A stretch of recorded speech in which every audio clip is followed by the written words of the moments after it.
Hello મિત્રો, જય સ્વામિનારાયણ. આજે બીજો દિવસ અને બીજા દિવસે પણ જો સૌરાષ્ટ્ર જવા માટેની બસોની લાઈન તમે જોઈ શકો મિત્રો. ઠેઠ લગી લાઈન જો આપણે બે સાઈડ એટલી લાઈનો છે આજે પણ.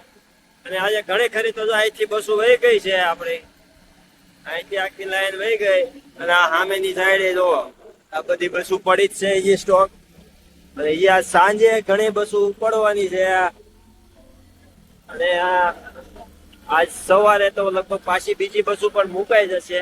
હવે પાછી જો અહીંથી જોવો ને તમે તો અહીંથી પાછી એક લાઈન થઈ જાય છે. આ સાઈડ તો બધી બસો પડી જ છે, અહીંથી તો પાછી આ લાઈન થઈ ગઈ.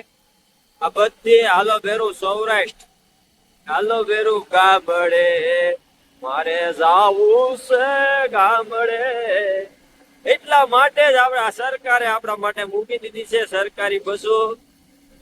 એટલે જાવું છે એટલે જાવું છે. જો ડ્રાઈવર કંડક્ટર ને બધે તો અત્યારે હોઈ ગયા છે, કેમ કે અત્યારે એક પણ બસ ઉપાડવાની નહીં હોય ને, મસ્ત આરામ કરે છે. અને હવાનો વિડીયો મેં મૂક્યો એમાં તો જોયું ગયા તો બધા ક્લીનર ને ડ્રાઈવર ને બધા બસો ઉપર સુઈ ગયા હતા. એટલો બધો બસો નો સ્ટોક.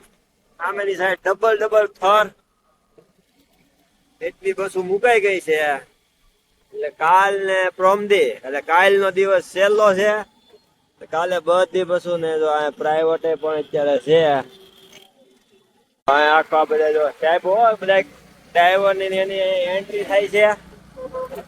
એન્ટ્રી ઉપરથી ત્યાર પછી અહીંથી ઉપડવાની. આ બધી જો આ સ્ટોક આ બે રોડ ઉપર હો તમે જોઈ શકો. આપણે આ દુખ્યા નો દરબાર, અહીંયા મામાદેવ નું મંદિર છે ને આ ત્યાં છે. આ બધી લાઈનો અત્યારે પેલા રિંગ રોડ ઉપર હતી ને હવે બધી અહીંયા લઈ લીધી છે મામાદેવ ના મંદિર પાસે. ત્યાં લાઈનો અહીંયા ચાલુ જ છે. એ આખો થપ્પા ને થપ્પા મારી દીધા છે, મારી દીધા છે ને. પણ જો હવે જવું જ છે એટલે જવું જ છે આપણે ગામડે.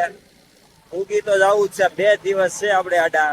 એટલે કાલે બેસી દો ને પ્રોમથી આપણે સીધા ગામડે ઉગી જ જવાનું છે. ગામડે તો જવું જ પડે ભાઈ. દિવાળી આવે ને એટલે ગામડે જવું જ પડે આપણે, બરોબર ને મિત્રો? તો ચાલો મિત્રો, આવજો.